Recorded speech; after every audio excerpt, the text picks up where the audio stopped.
ಅಂತರಂಗ ಹಾಗೂ ವಚನ ಮಂದಾರ ಸಂಯುಕ್ತಾಶ್ರಯದಲ್ಲಿ 893ನೆಯ ಬಸವಣ್ಣನವರ ಜಯಂತಿಯ ಲೇಖನ ಸ್ಪರ್ಧೆಗೆ ಬಸವಕಾಲೀನ ಶರಣ ಸಾಹಿತ್ಯದಲ್ಲಿ ಕೃಷಿ ಸಂಸ್ಕೃತಿ ಎಂಬ ವಿಚಾರವಾಗಿ ನಾನು ಡಾಕ್ಟರ್ ಸುರೇಶ ನೆಗಳಗುಳಿ, ವೈದ್ಯಕೀಯ ನಿರ್ದೇಶಕ ಹಾಗೂ ಶಸ್ತ್ರಚಿಕಿತ್ಸಕ ಮತ್ತು ಬರಹಗಾರ, ಮಂಗಳೂರು, ವಚನದಲ್ಲಿ ಮೇಟಿಯ ಧಾಟಿ ಎನ್ನುವ ಶಿರೋನಾಮೆಯಲ್ಲಿ ವಚನ ಸಾಹಿತ್ಯ ಮತ್ತು ಕೃಷಿಯ ಪರಸ್ಪರ ಸಂಬಂಧವನ್ನು ಲೇಖನ ಮೂಲಕ ವಾಚಿಸಬಯಸುತ್ತೇನೆ. ವಚನದಲ್ಲಿ ಮೇಟಿಯ ಧಾಟಿ. ಸಾಮಾನ್ಯವಾಗಿ ಬಸವೇಶ್ವರ, ಸರ್ವಜ್ಞ, ಕನಕದಾಸ, ಅಕ್ಕಮಹಾದೇವಿ ಎಂದು ಮುಂತಾದ ಶರಣರು ಲೋಗರ ಜೀವನ ಧರ್ಮ ಮತ್ತು ಕೃಷಿಯ ಮಹತ್ವವನ್ನು ಸಾರಿರುವುದು ಕಂಡುಬರುತ್ತದೆ. ಕೋಟಿ ವಿದ್ಯೆಗಳಲ್ಲಿ ಮೇಟಿ ವಿದ್ಯೆಯ ಮೇಲು, ಮೇಟಿಯಂ ರಾಟಿ ನಡೆದುದಲ್ಲದೆ ದೇಶ ದಾಟವೇ ಕೆಡುಗು ಸರ್ವಜ್ಞ ಎಂಬಂತೆ ವಿದ್ಯಾವಿಹೀನಂ ಪಶು ಸಮಾನಂ ಅನ್ನುತ್ತಾರೆ. ಹಾಗಾಗಿಯೇ ಜ್ಞಾನಾರ್ಜನೆಗೆ ಮಿಗಿಲಾದುದು ಯಾವುದೂ ಅಲ್ಲ ಅನ್ನುವುದು ಸರ್ವವಿದಿತ. ಅದರಲ್ಲೂ ಅತಿ ಉತ್ಕೃಷ್ಟವಾದುದು ಕೃಷಿ ಎನ್ನುತ್ತಾರೆ ಸರ್ವಜ್ಞ. ಜನಜೀವನದ ಪಥ ಆನೂಚಾನವಾಗಿ ಮುಂದುವರಿಯಲು ಉಳುಮೆಯ ಅಗತ್ಯ ಹಾಗೂ ತನ್ಮೂಲಕ ಜನಸಾಮಾನ್ಯರಿಗೆ ಉದರ ಪೋಷಣೆಯಾಗುತ್ತದೆ ಎನ್ನುವುದು ಅತ್ಯದ್ಭುತವಾದ ಕಲ್ಪನೆ. ಹಾಗೆಯೇ ನೆಲವನ್ನು ಸರಿಯಾಗಿ ಕೃಷಿಯೋಗ್ಯವನ್ನಾಗಿ ಮಾಡಲು ಎತ್ತುಗಳನ್ನು ಬಳಸಿ ಉಳುಮೆ ಮಾಡುವುದು, ಅನಂತರ ಬಿತ್ತನ್ನು ಬಿತ್ತಿ ಸರಿಯಾದ ರೀತಿಯಲ್ಲಿ ಪೋಷಣೆ ಮಾಡಿದಾಗ ಮಾತ್ರ ಯಶಸ್ಸು ಲಭ್ಯವಾಗುತ್ತದೆ ಎನ್ನಲಾಗಿದೆ. ಎತ್ತೊಮ್ಮೆ ಹೂಡುವುದು, ಉತ್ತೊಮ್ಮೆ ಹರಗುವುದು, ಬಿತ್ತೊಮ್ಮೆ ಹರಗಿ ಕಡೆ ತೆಗೆದರ ಬೆಳೆಯು ಎತ್ತುಗೈ ಯುದ್ಧ ಸರ್ವಜ್ಞ. ಸರಿಯಾದ ರೀತಿಯಲ್ಲಿ ಬೇಸಾಯ ಮಾಡುತ್ತಾ ಜನರಿಗೆ ಆಹಾರ ಒದಗಿಸುವ ರೈತನ ಬವಣೆಯೂ ಸಹ ಬಹಳ ಯಾತನಾಮಯ. ಮಾಡದೇ ಇದ್ದರೆ ಹೊಸದು ಎಂತೂ ಸಾಧ್ಯ ಅನ್ನುವಂತಹದ್ದು ಸಹ ಅಷ್ಟೇ ಮಹತ್ವದ್ದಾಗಿದೆ. ಉತ್ತೊಮ್ಮೆ ಅರಗದಲೆ, ಬಿತ್ತೊಮ್ಮೆ ನೋಡದಲೆ, ಹೊತ್ತೇರಿ ಹೊಲಕ್ಕೆ ಹೋಗಿಹರೆ ಅವ ತನ್ನ ನಿರ್ತರವ ಸುಡುವ ಸರ್ವಜ್ಞ. ನಲ್ಲೆತ್ತು ಬಂಡಿ ಬಲ ಇಲ್ಲದ ಆರಂಭ, ಕಲ್ಲು ಕಡೆಗಳನ್ನು ಬಿಟ್ಟವನು ಹೊಲದೊಳಗೆ ಹುಲ್ಲನೇ ಬೆಳೆಯುವ ಸರ್ವಜ್ಞ. ಮೇಲಾಗಿ ಸರಿಯಾದ ಎತ್ತುಗಳ ಲಭ್ಯತೆ ಇಲ್ಲದೆ ಬೇಸಾಯ ಶೂರನಾಗಿ ಹೊರಟು ಸರಿಯಾದ ವ್ಯವಸ್ಥೆ ಮಾಡದೆ ಕಲ್ಲು ಮುಳ್ಳು ತೆಗೆಯದೆ ತಾನು ಬೆಳೆಯುವನೆಂದರೆ ಬರಿಯ ಕಳೆಯಷ್ಟೇ ಉಳಿದಿತು ಎನ್ನುವುದು ಅಷ್ಟೇ ಸತ್ಯ. ಅಂತೆಯೇ ಭೂಮಿಯನ್ನು ಉಳುಮೆ ಮಾಡುವ ನೇಗಿಲಿನಂತೆ, ಎಂದಿಗೂ ದಣಿಯದ ಕುದುರೆಯಂತೆ, ಹೊಲದಲ್ಲಿ ಶ್ರಮಿಸುವ ಮಗನಂತೆ ನಾನು ಜ್ಞಾನದ ಪ್ರಕಾಶಮಾನ ಬೆಳಕು ಎಂದು ಸರ್ವಜ್ಞ ಜೀವನ ವಿಧಾನವನ್ನು ವಿವರಿಸಲು ರೂಪಕಗಳನ್ನು ಬಳಸುತ್ತಾರೆ. ಇದರಲ್ಲಿ ನೇಗಿಲು ಕಠಿಣ ಪರಿಶ್ರಮ, ಸಮರ್ಪಣೆ ಮತ್ತು ಭೂಮಿಯ ಕೃಷಿಯನ್ನು ಪ್ರತಿನಿಧಿಸುತ್ತದೆ. ಆಧ್ಯಾತ್ಮಿಕ ಬೆಳವಣಿಗೆಯನ್ನು ಸಂಕೇತಿಸುತ್ತದೆ. ಕುದುರೆಯು ಶಕ್ತಿ, ಸಹಿಷ್ಣುತೆ ಮತ್ತು ಪರಿಶ್ರಮವನ್ನು ಸೂಚಿಸುತ್ತದೆ. ಕ್ಷೇತ್ರದಲ್ಲಿ ಶ್ರಮಿಸುವ ಮಗ ಎನ್ನುವ ಮೂಲಕ ಕಠಿಣ ಪರಿಶ್ರಮ, ಜವಾಬ್ದಾರಿ ಮತ್ತು ಸಮುದಾಯಕ್ಕೆ ನೀಡುವ ಕೊಡುಗೆಯ ಮಹತ್ವವನ್ನು ಒತ್ತಿ ಹೇಳಲಾಗಿದೆ. ಶಕ್ತಿ, ಸಹಿಷ್ಣುತೆ ಮತ್ತು ಪರಿಶ್ರಮವನ್ನು ಹೊಂದುವ ಸೂಚನೆಯಾಗಿದೆ. ತನ್ಮೂಲಕ ಜವಾಬ್ದಾರಿಯುತ ಮತ್ತು ಅರ್ಥಪೂರ್ಣ ಕೆಲಸದ ಮೂಲಕ ಸಮುದಾಯಕ್ಕೆ ಕೊಡುಗೆ ನೀಡುತ್ತದೆ. ಹಾಗಾಗಿ ಈ ವಚನವು ಕಠಿಣ ಪರಿಶ್ರಮ, ಜವಾಬ್ದಾರಿ ಮತ್ತು ಆಧ್ಯಾತ್ಮಿಕ ಬೆಳವಣಿಗೆಯನ್ನು ಅಳವಡಿಸಿಕೊಳ್ಳುವುದರ ಮೂಲಕ ಜೀವನಕ್ಕೆ ಇದೇ ರೀತಿಯ ವಿಧಾನವನ್ನು ಅಳವಡಿಸಿಕೊಳ್ಳಲು ನಮಗೆ ಸ್ಫೂರ್ತಿ ನೀಡುತ್ತದೆ. ಹರಗದ ಎತ್ತಾಗಿ, ಬರಡದ ಹಯನಾಗಿ, ಹರಟೆ ಹೊಡೆಯುವ ಮಗನಾಗಿ ಹೊಲದಲ್ಲಿ ಕರಡವೇ ಬೆಳಗು ಸರ್ವಜ್ಞ. ದಂಡು ಇಲ್ಲದ ಅರಸು, ಕುಂಡವಿಲ್ಲದ ಹೋಮ, ಬಂಡಿ ಇಲ್ಲದವನ ಬೇಸಾಯ, ತಲೆ ಹೋದ ಮುಡದಂತಿಕ್ಕು ಸರ್ವಜ್ಞ. ಹಾಗೆಯೇ ಮತ್ತೊಂದು ಆಳವಾದ ವಚನವು ಸ್ವಯಂ ಶಿಸ್ತು ಕಠಿಣ ಪರಿಶ್ರಮ ಮತ್ತು ಜವಾಬ್ದಾರಿಯ ಮಹತ್ವ ಸಾರುತ್ತದೆ. ರಾಜದಂಡವಿಲ್ಲದ ರಾಜ್ಯ, ಪಾತ್ರೆ ಇಲ್ಲದ ಹೋಮ, ನೇಗಿಲು ಇಲ್ಲದ ರೈತ ಕಡಿದ ಮರದಂತಿದೆ. ಮನಸ್ಸನ್ನು ಗೆದ್ದವನು ಮಾತ್ರ ಮುಕ್ತಿಯನ್ನು ಪಡೆಯಬಹುದು ಎಂದು ಸರ್ವಜ್ಞ ಹೇಳುತ್ತಾರೆ. ಈ ವಚನದಲ್ಲಿ ಆಧ್ಯಾತ್ಮಿಕ ಬೆಳವಣಿಗೆ ಮತ್ತು ವಿಮೋಚನೆಯನ್ನು ಸಾಧಿಸುವಲ್ಲಿ ಸ್ವಯಂ ಶಿಸ್ತು, ಕಠಿಣ ಪರಿಶ್ರಮ ಮತ್ತು ಜವಾಬ್ದಾರಿಯ ಮಹತ್ವವನ್ನು ತಿಳಿಸಲು ರೂಪಕಗಳನ್ನು ಬಳಸುತ್ತಾರೆ. ಅಂದರೆ ಸ್ವಯಂ ಶಿಸ್ತು ಅತ್ಯಗತ್ಯ ಎಂಬ ಬಗ್ಗೆ ಒಂದು ರಾಜ್ಯಕ್ಕೆ ಕ್ರಮವನ್ನು ಕಾಪಾಡಿಕೊಳ್ಳಲು ರಾಜದಂಡದ ಅಗತ್ಯವಿರುವಂತೆ ಜೀವನದ ಸವಾಲುಗಳನ್ನು ಎದುರಿಸಲು ಒಬ್ಬ ವ್ಯಕ್ತಿಗೆ ಸ್ವಯಂ ಶಿಸ್ತು ಅಗತ್ಯವಿದೆ. ಹಾಗೆಯೇ ಕಠಿಣ ಪರಿಶ್ರಮ ಅಗತ್ಯ ಎನ್ನುತ್ತಾ ನೇಗಿಲು ಇಲ್ಲದ ರೈತ ಭೂಮಿಯನ್ನು ಬೆಳೆಸಲು ಸಾಧ್ಯವಿಲ್ಲ. ಕಠಿಣ ಪರಿಶ್ರಮ ಮತ್ತು ಸಮರ್ಪಣೆ ಇಲ್ಲದ ವ್ಯಕ್ತಿಯು ಆಧ್ಯಾತ್ಮಿಕ ಬೆಳವಣಿಗೆಯನ್ನು ಸಾಧಿಸಲು ಸಾಧ್ಯವಿಲ್ಲ. ಮತ್ತು ಜವಾಬ್ದಾರಿ ನಿರ್ಣಾಯಕ ಎಂಬ ಹಾಗೆ ಪಾತ್ರೆ ಇಲ್ಲದ ಹೋಮ, ಅಪೂರ್ಣ ಜವಾಬ್ದಾರಿಯಿಂದ ನುಣುಚಿಕೊಳ್ಳುವ ವ್ಯಕ್ತಿಯು ಮುಕ್ತಿಯನ್ನು ಪಡೆಯಲು ಸಾಧ್ಯವಿಲ್ಲ ಎಂದು ಎನ್ನಬಹುದು. ಇದಲ್ಲದೆ ಮನಸ್ಸಿನ ನಿಯಂತ್ರಣ ಮುಖ್ಯ ಎಂಬ ಅರ್ಥದಲ್ಲಿ ಮುಕ್ತಿಯನ್ನು ಪಡೆಯಲು ಮನಸ್ಸನ್ನು ಜಯಿಸುವ ಮಹತ್ವವನ್ನು ಒತ್ತಿ ಹೇಳುವ ಮೂಲಕ ವಚನವು ಮುಕ್ತಾಯಗೊಳ್ಳುತ್ತದೆ. ಈ ವಚನವು ಸ್ವಯಂ ಶಿಸ್ತನ್ನು ಬೆಳೆಸಿಕೊಳ್ಳಲು, ಕಠಿಣ ಪರಿಶ್ರಮ ಪಡಲು, ಜವಾಬ್ದಾರಿಯನ್ನು ತೆಗೆದುಕೊಳ್ಳಲು ಮತ್ತು ಆಧ್ಯಾತ್ಮಿಕ ಬೆಳವಣಿಗೆ ಮತ್ತು ವಿಮೋಚನೆಯನ್ನು ಸಾಧಿಸಲು ನಮ್ಮ ಮನಸ್ಸನ್ನು ನಿಯಂತ್ರಿಸಲು ಶ್ರಮಿಸಲು ನಮಗೆ ಸ್ಫೂರ್ತಿ ನೀಡುತ್ತದೆ. ಹದಬೆದೆಯಲಾರಂಭ ಕದನದಲ್ಲಿ ಕೂರಂಬ, ನದಿ ಹಾಯುವಲಿ ಹರಗೋಲ ಮರೆತು ವಿಧಿಯ ಬೈದರೇನು ಫಲ ಸರ್ವಜ್ಞ. ದೃಢ ಸಂಕಲ್ಪದಿಂದ ಪ್ರಾರಂಭಿಸಿ ಸವಾಲುಗಳ ಮೂಲಕ ಪರಿಶ್ರಮದಿಂದ ಮುಂದುವರಿಯಿರಿ ಮತ್ತು ಲೌಕಿಕ ಆಸೆಗಳ ಸುಳಿಯಲ್ಲಿ ಸಿಲುಕಿಕೊಳ್ಳದೆ ಜೀವನದ ನದಿಯನ್ನು ದಾಟಿ ವರ್ತಮಾನದಲ್ಲಿ ಬದುಕಲು ಮರೆತು ತಮ್ಮ ಕ್ರಿಯೆಗಳ ಫಲವನ್ನು ಪಡೆದರೆ ವಿಧಿ ಅಥವಾ ವಿಧಿಯಿಂದ ಏನು ಪ್ರಯೋಜನ. ಮತ್ತು ಬಲವಾದ ಅಡಿಪಾಯದೊಂದಿಗೆ ಪ್ರಾರಂಭಿಸಿ ಪ್ರತಿಕೂಲತೆಯ ಎದುರು ದೃಢವಾಗಿ ನಿಂತುಕೊಳ್ಳಿ ಮತ್ತು ಲೌಕಿಕ ಬಾಂಧವ್ಯಗಳ ಸುಳಿಯಲ್ಲಿ ಸಿಲುಕಿಕೊಳ್ಳದೆ ಜೀವನದ ನದಿಯಲ್ಲಿ ಸಂಚರಿಸಿ ವರ್ತಮಾನದಲ್ಲಿ ಬದುಕಲು ತಮ್ಮ ಶ್ರಮದ ಫಲವನ್ನು ಆನಂದಿಸಲು ಒಬ್ಬರು ನಿರ್ಲಕ್ಷಿಸಿದರೆ ವಿಧಿ ಅಥವಾ ವಿಧಿಯ ಉದ್ದೇಶವೇನು ಎನ್ನುತ್ತಾರೆ ಸರ್ವಜ್ಞ.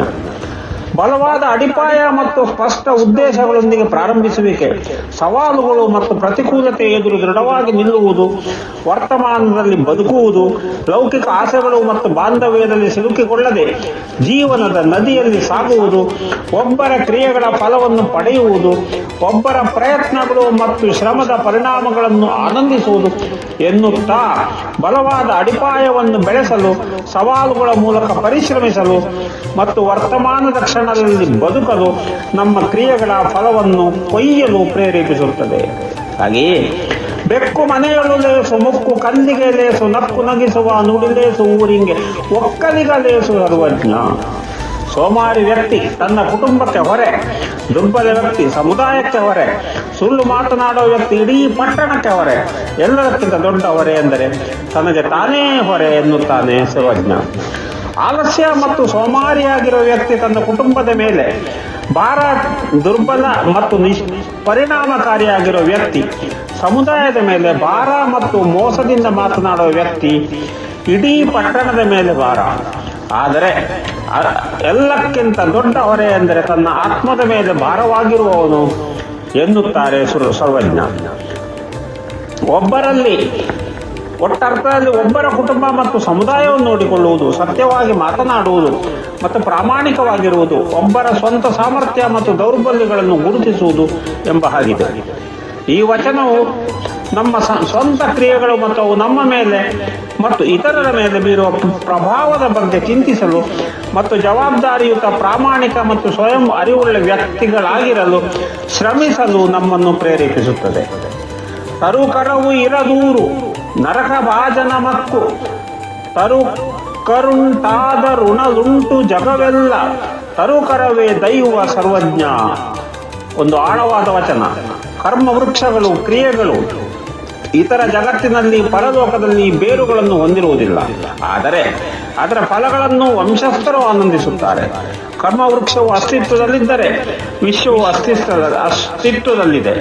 ಕರ್ಮ ವೃಕ್ಷವು ಕಣ್ಮರೆಯಾದಲ್ಲಿ ವಿಶ್ವವು ಕಣ್ಮರೆಯಾಗುತ್ತದೆ. ಕರ್ಮವೃಕ್ಷವು ನಿಜಕ್ಕೂ ದೇವರು ಎಂದು ಸರ್ವಜ್ಞ ಹೇಳುತ್ತಾರೆ. ಅಂತೆಯೇ ಕ್ರಿಯೆಗಳ ವೃಕ್ಷವು ಮರಣಾನಂತರ ಜೀವನದಲ್ಲಿ ಯಾವುದೇ ಆಧಾರವನ್ನು ಹೊಂದಿಲ್ಲ. ಆದರೆ ಅದರ ಪರಿಣಾಮಗಳನ್ನು ಭವಿಷ್ಯದ ಪೀಳಿಗೆಗಳು ಆನುವಂಶಿಕವಾಗಿ ಪಡೆಯುತ್ತದೆ. ಕ್ರಿಯೆಗಳ ವೃಕ್ಷವು ಇರುವವರೆಗೆ ವಿಶ್ವವು ಅಸ್ತಿತ್ವದಲ್ಲಿದೆ. ಕ್ರಿಯೆಗಳ ವೃಕ್ಷವು ಅಸ್ತಿತ್ವದಲ್ಲಿ ಇಲ್ಲದಿದ್ದಾಗ ವಿಶ್ವವು ಅಸ್ತಿತ್ವದಲ್ಲಿ ಇಲ್ಲ. ಕ್ರಿಯೆಗಳ ವೃಕ್ಷವು ನಿಜವಾಗಿಯೂ ದೈವಿಕವಾಗಿದೆ ಎಂದು ಸರ್ವಜ್ಞ ಹೇಳುತ್ತಾರೆ. ಕರ್ಮ ಅಥವಾ ಕ್ರಿಯೆಗಳು ನಮ್ಮ ಮೇಲೆ ಮಾತ್ರವಲ್ಲದೆ ಭವಿಷ್ಯದ ಪೀಳಿಗೆಯ ಮೇಲೂ ಪರಿಣಾಮ ಬೀರುವ ಪರಿಣಾಮಗಳನ್ನು ಹೊಂದಿದೆ. ವಿಶ್ವವು ಅಸ್ತಿತ್ವದಲ್ಲಿದೆ ಮತ್ತು ಕಾರ್ಯಕಾರಣ ನಿಯಮದ ಆಧಾರದ ಮೇಲೆ ಕಾರ್ಯನಿರ್ವಹಿಸುತ್ತದೆ. ಅಲ್ಲಿ ಪ್ರತಿಯೊಂದು ಕ್ರಿಯೆಯು ಪ್ರತಿಕ್ರಿಯೆಯನ್ನು ಹೊಂದಿರುತ್ತದೆ. ದೈವಿಕತೆಯು ಕೇವಲ ದೂರದ ಅತೀಂದ್ರಿಯ ವಾಸ್ತವವಲ್ಲ, ಆದರೆ ಜಗತ್ತಿನಲ್ಲಿ ಅಂತರ್ಗತವಾಗಿದ್ದು ಕರ್ಮದ ನಿಯಮದ ಮೂಲಕ ಪ್ರಕಟವಾಗುತ್ತದೆ. ಅಂದರೆ ನಮ್ಮ ಕ್ರಿಯೆಗಳ ಪರಿಣಾಮಗಳನ್ನು ಪ್ರತಿಬಿಂಬಿಸಲು ಮತ್ತು ವಿಶ್ವವನ್ನು ನಿಯಂತ್ರಿಸುವ ಜಟಿಲವಾದ ಕಾರ್ಯಕಾರಣ ಜಾಲವನ್ನು ಗುರುತಿಸಲು ನಮಗೆ ಸ್ಫೂರ್ತಿ ನೀಡುತ್ತದೆ. ಕೃಷಿ ಕೃತ್ಯ ಕಾಯಕದಿಂದಾದೊಡೇನು ತನು ಮನವ ಬಳಲಿಸಿ ತಂದು ದಾಸೋಹವ ಮಾಡುವ ಪರಮ ಸದ್ಭಕ್ತನ ಪಾದವ ತೋರಯ್ಯ ಎನಗೆ ಅದೆಂತನೇ ಆತನ ತನು ಶುದ್ಧ, ಆತನ ಮನಶುದ್ಧ, ಆತನ ನಡೆಶುದ್ಧ, ನುಡಿಯೆಲ್ಲ ಪಾವನವು. ಆತಂಗೆ ಉಪದೇಶ ಮಾಡಿದಾತನೇ ಪರಮ ಸದ್ಗುರು. ಅಂತಪ್ಪ ಸದ್ಭಕ್ತನ ಮನೆಯ ಕೈಲಾಸವೆಂದು ಹೊಕ್ಕು ಲಿಂಗಾರ್ಚನೆಯ ಮಾಡುವ ಜಂಗಮನೆ ಜಗತ್ಪಾವನ. ಇಂತಪ್ಪ ಅವರ ನಾನು ನೆರೆ ನಂಬಿ ನಮೋ ನಮ ಎಂಬೆನಯ್ಯ ಕೂಡಲ ಸಂಗಮ ದೇವ. 12ನೇ ಶತಮಾನದ ಭಾರತೀಯ ತತ್ವಜ್ಞಾನಿ ಮತ್ತು ಸಮಾಜ ಸುಧಾರಕ ಬಸವಣ್ಣನವರು ಬರೆದ ಈ ವಚನವು ಕಾಯಕದ ಕುರಿತು ಹೇಳುತ್ತಾ, ಸ್ವತಃ ಕೈಗಳಿಂದ ಮಾಡುವ ಕೆಲಸವು ಕೇವಲ ಬೌದ್ಧಿಕ ಅನ್ವೇಷಣೆಗಳಿಗಿಂತ ಶ್ರೇಷ್ಠ. ಸ್ವತಃ ಕೈಗಳಿಂದ ಮಾಡುವ ಕೆಲಸ, ಕೃಷಿ ಕೃತ್ಯ ಕಾಯಕ ಕೇವಲ ಬೌದ್ಧಿಕ ಸಾಧನೆಗಳಿಗಿಂತ ಹೆಚ್ಚು ಮೌಲ್ಯಯುತವಾಗಿದೆ. ಕೇವಲ ಬೌದ್ಧಿಕ ಅನ್ವೇಷಣೆಗಳಿಗಿಂತ ಪ್ರಾಯೋಗಿಕ ಕೆಲಸದ ಹಾಗೂ ವಿಶೇಷವಾಗಿ ದೈಹಿಕ ಶ್ರಮದ ಮಹತ್ವವನ್ನು ಒತ್ತಿ ಹೇಳುತ್ತಾರೆ. ಅವರು ಸ್ವಂತ ಕೈಗಳಿಂದ ಕೆಲಸ ಮಾಡುವ ಮೌಲ್ಯವನ್ನು ಎತ್ತಿ ತೋರಿಸುತ್ತಾರೆ. ಇದು ಅವರ ತತ್ವಶಾಸ್ತ್ರದ ಕೇಂದ್ರ ವಿಷಯವಾಗಿದೆ. ಬಸವಣ್ಣನವರು ದೈಹಿಕ ಶ್ರಮದ ಮೇಲೆ ಒತ್ತು ನೀಡುವುದು ಅದರ ಕಾಲದಲ್ಲಿ ಒಂದು ಆಮೂಲಾಂತರ ಕಲ್ಪನೆಯಾಗಿತ್ತು. ಏಕೆಂದರೆ ಅದು ಸಾಂಪ್ರದಾಯಿಕ ಜಾತಿಯ ಆಧಾರಿತ ಶ್ರಮ ವಿಭಜನೆಯನ್ನು ಪ್ರಶ್ನಿಸಿತು. ಅವರು ಶ್ರಮದ ಘನತೆ ಮತ್ತು ಸ್ವಾವಲಂಬನೆಯ ಮಹತ್ವವನ್ನು ಪ್ರತಿಪಾದಿಸಿದರು. ಅದು ಇಂದಿಗೂ ಪ್ರಸ್ತುತವಾಗಿದೆ. ಹಾಗೆಯೇ ಕನಕದಾಸರು ಭಾರತದ ಕರ್ನಾಟಕದ ಭಕ್ತಿ ಚಳವಳಿಯ ಪ್ರಮುಖ ಕವಿ, ತತ್ವಜ್ಞಾನಿ ಮತ್ತು ಸಂತರು. ಕೃಷಿಗೆ ಸಂಬಂಧಿಸಿದ ಕನಕದಾಸರ ಒಂದು ವಚನ ಇಲ್ಲಿದೆ: ಉಳುವೆಲ್ಲ ಉಳಿತಾಯ ಮಾಡುವಲ್ಲಿ ಉಳಿತಾಯ ಎನ್ನುತ್ತಾ ಕೃಷಿ ಇರುವಲ್ಲಿ ಸಮೃದ್ಧಿ ಇದೆ, ಸಮೃದ್ಧಿ ಇರುವಲ್ಲಿ ಕೃಷಿ ಇದೆ ಎಂಬ ವಿಚಾರ ತಿಳಿಸುತ್ತಾರೆ. ಕನಕದಾಸರು ಸಮೃದ್ಧಿಯನ್ನು ಸಾಧಿಸುವಲ್ಲಿ ಕೃಷಿಯ ಮಹತ್ವವನ್ನು ಎತ್ತಿ ತೋರಿಸುತ್ತಾರೆ. ಕೃಷಿ ಮತ್ತು ಸಮೃದ್ಧಿ ಪರಸ್ಪರ ಅವಲಂಬಿತವಾಗಿದೆ ಮತ್ತು ಒಂದು ಇನ್ನೊಂದಿಲ್ಲದೆ ಅಸ್ತಿತ್ವದಲ್ಲಿರಲು ಸಾಧ್ಯವಿಲ್ಲ ಎಂದು ಅವರು ಒತ್ತಿ ಹೇಳುತ್ತಾರೆ. ಜೀವನವನ್ನು ಉಳಿಸಿಕೊಳ್ಳುವಲ್ಲಿ ಮತ್ತು ಆರ್ಥಿಕ ಯೋಗಕ್ಷೇಮವನ್ನು ಉತ್ತೇಜಿಸುವಲ್ಲಿ ಕೃಷಿಯ ಮಹತ್ವವನ್ನು ಕನಕರ ವಚನಗಳು ಒತ್ತಿ ಹೇಳುತ್ತವೆ. ಕನಕದಾಸರ ವಚನಗಳು ಸಾಮಾನ್ಯ ಜನರ ಕಲ್ಯಾಣಕ್ಕಾಗಿ ಅವರ ಕಾಳಜಿಯನ್ನು ಪ್ರತಿಬಿಂಬಿಸುತ್ತದೆ ಮತ್ತು ಈ ಸಂದರ್ಭದಲ್ಲಿ ಕೃಷಿಯ ಮಹತ್ವದ ಬಗ್ಗೆ ಅವರು ನೀಡಿದ ಒತ್ತು ವಿಶೇಷವಾಗಿ ಗಮನಾರ್ಹವಾಗಿದೆ. ಮುಂದುವರೆದು ನೋಡಿದಾಗ ಅಕ್ಕ ಮಹಾದೇವಿ ಭಾರತದ ಕರ್ನಾಟಕದಲ್ಲಿ ವೀರಶೈವ ಸಂಪ್ರದಾಯದ ಪ್ರಮುಖ ಸಾಧ್ವಿ. ಕೃಷಿಗೆ ಸಂಬಂಧಿಸಿದ ಅಕ್ಕ ಮಹಾದೇವಿಯ ಒಂದು ವಚನವು ವಿಶಿಷ್ಟವಾಗಿದೆ: ಕಂಡವರು ಕಾಯಾಡುವ ಕೃಷಿಯಲ್ಲಿ, ಕಂಡವರು ಕಾಣಾಡುವರು ಎಂಬಲ್ಲಿ. ಕೃಷಿ ಕ್ಷೇತ್ರದಲ್ಲಿ ಬೀಜಗಳನ್ನು ಬಿತ್ತುವವರು ಫಸಲನ್ನು ಕೊಯ್ಯುತ್ತಾರೆ ಮತ್ತು ಕೊಯ್ಯುವವರು ತಮ್ಮ ಶ್ರಮದ ಫಲವನ್ನು ನೋಡುತ್ತಾರೆ ಎಂದಿದ್ದಾರೆ. ನಮ್ಮ ಕ್ರಿಯೆಗಳಿಗೆ ಪರಿಣಾಮಗಳಿವೆ ಎಂಬ ಕಲ್ಪನೆಯನ್ನು ತಿಳಿಸಲು ಅಕ್ಕ ಮಹಾದೇವಿ ಕೃಷಿಯ ರೂಪಕವನ್ನು ಬಳಸುತ್ತಾರೆ. ಪ್ರಯತ್ನ ಮತ್ತು ಕಠಿಣ ಪರಿಶ್ರಮ, ಬೀಜವನ್ನು ಬಿತ್ತುವುದು, ಪ್ರಯೋಜನಗಳನ್ನು ಅಂದರೆ ಕೊಯ್ದು ಪಡೆಯುವಂತಹ ವಿಷಯ, ಪ್ರಯೋಜನಗಳನ್ನು ಕೊಯ್ಯುವವರು ತಮ್ಮ ಶ್ರಮದ ಫಲವನ್ನು ನೋಡುತ್ತಾರೆ ಎಂದು ಅವರು ಒತ್ತಿ ಹೇಳುತ್ತಾರೆ. ಅಂತೆಯೇ ಕರ್ಮ ಮತ್ತು ಪರಿಣಾಮದ ನೆಲೆಯಲ್ಲಿ ನಮ್ಮ ಕ್ರಿಯೆಗಳಿಗೆ ಪರಿಣಾಮಗಳಿವೆ ಮತ್ತು ನಾವು ಬಿತ್ತಿದ್ದನ್ನು ಕೊಯ್ಯುತ್ತೇವೆ ಎಂಬ ಕಲ್ಪನೆಯನ್ನು ಅಕ್ಕಮಹಾದೇವಿ ಎತ್ತು ತಿಳಿಸುತ್ತಾರೆ. ಇದಲ್ಲದೆ ಕಠಿಣ ಪರಿಶ್ರಮದ ಮಹತ್ವ, ಯಶಸ್ಸನ್ನು ಸಾಧಿಸಲು ಪ್ರಯತ್ನ ಮತ್ತು ಕಠಿಣ ಪರಿಶ್ರಮವನ್ನು ಹಾಕುವ ಮಹತ್ವವನ್ನು ಅವರು ಒತ್ತಿ ಹೇಳುತ್ತಾರೆ. ತನ್ಮೂಲಕ ಆಧ್ಯಾತ್ಮಿಕ ಬೆಳವಣಿಗೆಗೆ ರೂಪಕವಾಗಿಯೂ ಕಾಣಬಹುದು. ಅಲ್ಲಿ ಬೀಜಗಳು ಆಧ್ಯಾತ್ಮಿಕ ಅಭ್ಯಾಸಗಳನ್ನು ಪ್ರತಿನಿಧಿಸುತ್ತವೆ ಮತ್ತು ಕೊಯ್ಲು ಆಧ್ಯಾತ್ಮಿಕ ಸಾಕ್ಷಾತ್ಕಾರವನ್ನು ಪ್ರತಿನಿಧಿಸುತ್ತದೆ. ಅಕ್ಕಮಹಾದೇವಿಯ ವಚನಗಳು ಹೆಚ್ಚಾಗಿ ಅವರ ಅತೀಂದ್ರಿಯ ಮತ್ತು ತಾತ್ವಿಕ ಒಳನೋಟಗಳನ್ನು ಪ್ರತಿಬಿಂಬಿಸುತ್ತವೆ ಮತ್ತು ಈ ವಚನವು ಅವರ ಕಾವ್ಯಾತ್ಮಕ ಮತ್ತು ಆಧ್ಯಾತ್ಮಿಕ ಅಭಿವ್ಯಕ್ತಿಗೆ ಒಂದು ಸುಂದರ ಉದಾಹರಣೆಯಾಗಿದೆ. ಹೀಗೆ ಹಲವಾರು ವಚನಗಳು ಕೃಷಿ, ಸಮಾಜ, ಜೀವನ ಇತ್ಯಾದಿಗಳ ಸುತ್ತ ಹೆಣೆದಿರುವುದು ಕಂಡುಬರುತ್ತದೆ. ಅದೇ ಕೃಷಿತೋ ನಾಸ್ತಿ ದುರ್ಭಿಕ್ಷಂ ಎಂಬ ಸತ್ಯ ವಿಚಾರದ ಪುರಾವೆಯಾಗಿದೆ. ಎಲ್ಲರಿಗೂ ನಮಸ್ಕಾರ. ಅವಕಾಶಕ್ಕೆ ಧನ್ಯವಾದ.